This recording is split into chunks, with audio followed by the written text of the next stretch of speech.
Most business owners think March 15th is just another tax deadline, but I got news for you, it's not. If you miss it, it doesn't just affect your business tax return, but it creates a domino effect, and now it's going to make a mess for your individual tax return on April 15th.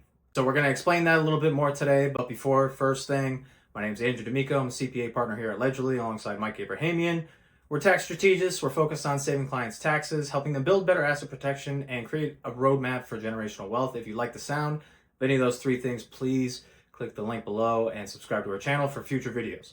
But I just want to talk about our topic. We did a video the other week just talking about S-Corps and partnerships because that deadline is in just a few days, right? March 15th. Now, you'll recall you can file an extension and push the due date of the return until 6 months later, until the 9th month, September 15th. But we really want to know what's going on in these businesses. If we recall, this is going to kick out a K1, right? Sorry, let's draw up a better picture for you guys. So let's say we have our business entity tax return, right? You're self-employed, you either have a partnership or you have an S corporation. Either or, at the very least, it is going to report, it's going to kick out K1s to all the owners or shareholders. And then you take that K1 and you report it on your 1040, the 1040 of which is due up here with the individuals. So yes, we can file for an extension. We honestly advise clients to go on extension. There's actually less audit risk when you go on extension.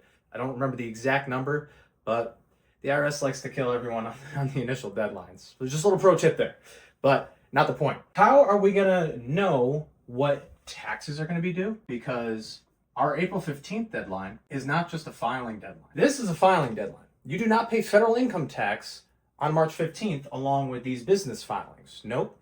You kick out the K1, K1 gets picked up, put on that 1040, and then on the 1040, that is where the taxes are assessed and ultimately due at the individual level. And now again, you're saying, well, can't I just put the individual return on extension? Yeah, you can get 6 months for that. We could push that to October 15th, but the taxes due, the taxes you're gonna owe for that prior year that you are filing for, the income taxes are due on April 15th. There is no getting away. There's no getting around that. The IRS isn't going to be like, yeah, pay us later. You know the IRS, I know the IRS. They're not going to be okay with that. So if you are underpaid on your tax on April 15th, you're going to be incurring interest and late payment penalties, and we don't want that. So in order to have a successful April 15th, yep, kick the business return down the road, but we want this to be like 99% accurate, right? So over here, we need to have our books up to date. So I'll say good bookkeeping, right? We don't want to be guessing on if this K1 is going to be, $50,000 or is it going to be $100,000. Also, the K1 is going to say, hey, you have some state income tax credits, right? Through the past serenity credit that you get to claim on your individual.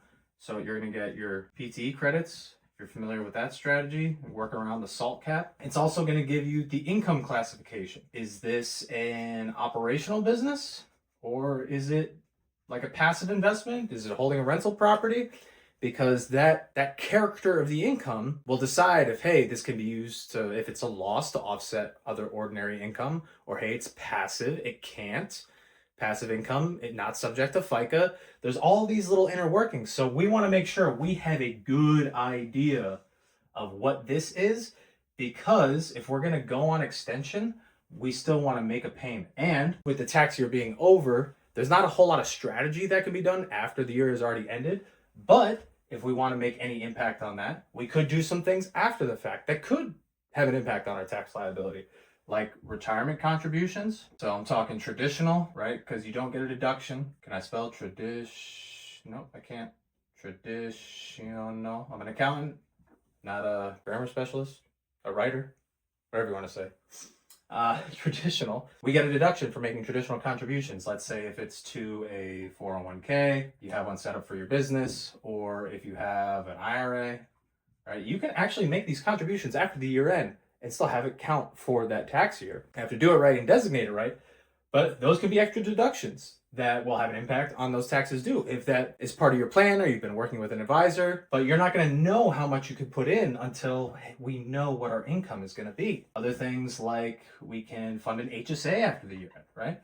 All these things will affect potential tax. But that was the main call out of this video, is really just, hey, yes, partnerships and S corporations, your tax return is due in a couple of days here, but you need to know what your share of the income is gonna be. If you started up a business, you're running and gunning, you started up in the middle of the summer in 2025 and you haven't done a lick of bookkeeping, and you don't know what your true bottom line is, you're setting yourself up to be underpaid on your tax bill and setting up for interest and penalties that we don't want to incur. And of course, you can go the ultra conservative route.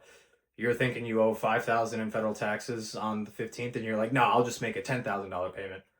Well, now what if you were overpaid by not $5,000, but $8,000, just because of inaccurate planning, inaccurate bookkeeping that led to, you can't do tax strategy or tax planning if you don't have good, clean records.